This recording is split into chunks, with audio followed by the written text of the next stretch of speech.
High, আমরা IELTS রুটিনের শেষ পর্যায়ে চলে এসেছি। এখন আমি কথা বলবো উইক 4 এর রুটিন নিয়ে। উইক 4 এ আপনি কিছুই শিখবেন না নতুন করে। যেটা করবেন সেটা হচ্ছে ইন্টেন্সিভ এক্সাম দিবেন, মক টেস্ট দিবেন। সেক্ষেত্রে আমি যেটা ফলো করি সেটা হচ্ছে আমি অনলাইনে আমি কম্পিউটার বেসড এক্সাম দিতে পছন্দ করি, কারণ হচ্ছে কম্পিউটার বেসড এক্সামে আপনার তাড়াতাড়ি রেজাল্ট চলে আসে। এটা গত 3-4 বছর ধরে অনেক বেশি জনপ্রিয় হয়ে উঠেছে।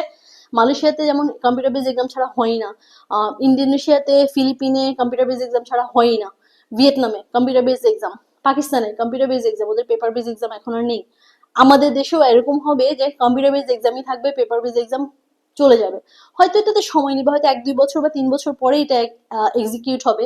বাট আমি কম্পিউটার বেসড এক্সাম দিতে বেশি পছন্দ করি। এটার একটা খুবই গুরুত্বপূর্ণ কারণ হচ্ছে আপনার লিখতে হয় না হাতে। আরেক কারণ আমার হাতে লেখা ভালো না। এটা একটা। আরেকটা বিষয় হচ্ছে যে আপনাকে ওয়েট করতে হবে না 2 সপ্তাহের জন্য বা 1.5 সপ্তাহের জন্য, যে আপনার রেজাল্টটা কখন আসবে সেটার জন্য। আপনি একই অনেক সময় একদিন বা দুদিনের মধ্যেই রেজাল্ট পেয়ে যাবেন। বাংলাদেশের মধ্যে 3 দিনের মধ্যে রেজাল্ট দিয়ে দেয়। So that is very good না, আপনি অনেক তাড়াতাড়ি রেজাল্ট পেয়ে যাবেন। আর আপনার আপনি ধরেন অ্যাপ্লিকেশন করতে যাচ্ছেন, আপনি অ্যাপ্লিকেশন লিখতে করতে শুরু করার করতে করতে আপনি আইএলটিএস এর এক্সাম দিয়ে রেজাল্ট নিয়ে নিতে পারবেন। এটাতে কোনো সমস্যা হবে না। তো ইট ইজ ভেরি ইজি। তো ইন্টেন্সিভ কেয়ার আমি যেটা করি সেটা হচ্ছে অনলাইন থেকে একটা প্যাকেজ কিনে নিই মক টেস্টের, সেই মক টেস্টগুলো দিয়ে দিই। এখন একটা প্যাকেজে একজনই পরীক্ষা দিতে পারে, অনেক সময় অনেক প্যাকেজ থাকে যেখানে 5-6 জন পরীক্ষা দিতে পারে বা 5-6 বার পরীক্ষা দেওয়া যায়, এরকম একটা থাকে। তাহলে কিনে নিলে হবে কি, আপনার একটা যদি গ্রুপ হন তাহলে গ্রুপে সবার মধ্যে ভাগাভাগি করে নিলে টাকা অনেক খরচ হয় না, টাকা সাশ্রয় হয়ে যায়, সেভাবে করা যায়।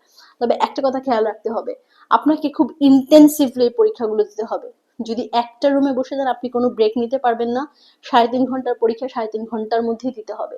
এবং আইএলটিএস স্পিকিং দেওয়ার জন্য, যেহেতু আমি বলছি আপনাদেরকে কিনে নেওয়ার জন্য, আপনাকে সর্বোচ্চ $50 খরচ হবে। আপনি একটা কিনে নিলে সবচেয়ে বেশি ভালো হয়। আর সেখানে যেটা সবচেয়ে উপকার হবে সেটা হচ্ছে যে ওরা অনেক বেশি এক্সপার্ট থাকে, এবং তারা হয়তো ব্রিটিশরা, অস্ট্রেলিয়ানরা, তারপর হচ্ছে আমেরিকানরা সেখান থেকে আপনাকে পরীক্ষাটা নিবে।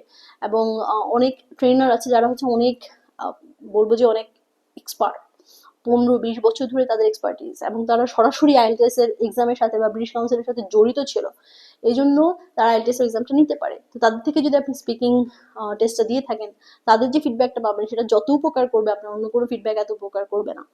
তারপরে আপনি যদি নিজের লেখা নিজেই টেস্ট করতে চান সেটাও করতে পারেন।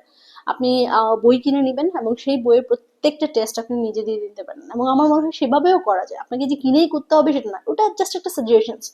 বাট আপনার ওই একটা সপ্তাহে 7 দিনই আপনাকে কোনো না কোনো পরীক্ষার সাথে যুক্ত থাকতে হবে। যদি সেটা না থাকেন, ট্রাস্ট মি, 1 মাসের যে ইন্টেন্সিভ কথাটা বলছি সেই ইন্টেন্সিভ আইএলটিএস এর রুটিনটা আপনার কোনো কাজেই আসবে না, ট্রুলি। এবং 1 মাস কি 2 মাস সর্বোচ্চ আইএলটিএস এর প্রিপারেশন নেওয়ার জন্য যথেষ্ট, এর থেকে বেশি দরকারই হয় না।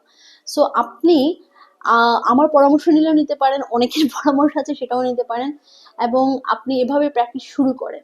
আপনি যদি শুরু না করেন তাহলে শেষ করতে পারবেন না। এই রুটিনটা আপনাকে শুরু করতে বেলায় হেল্প করতে পারবে। এবং ধরেন 1 মাসে আপনার হলো না, এই রুটিনটা ফলো করেন এবং সিমিলার রুটিন আপনি পরের মাসেও ফলো করেন। মানে এটা একটা রিপিটেড প্রসেসে নিয়ে আসেন। যদি 3 মাস ধরে প্রিপারেশন নেন তাহলে 3 মাস ধরে সিমিলার রুটিন ফলো করে যান, দেখবেন আপনার উপকার হয়েছেই। Okay, so guys, stay with me. আরো অনেক রুটিন আসবে, আরো অনেক সাজেশনস আসবে, ট্রিক্স আসবে, টিপস এন্ড ট্রিক্স গুলো আসবে, সলিউশনস গুলো আসবে। ইনশাল্লাহ হাতে থাকেন, উপকৃতই হতে পারবেন। ওকে, আল্লাহ হাফেজ, টেক কেয়ার।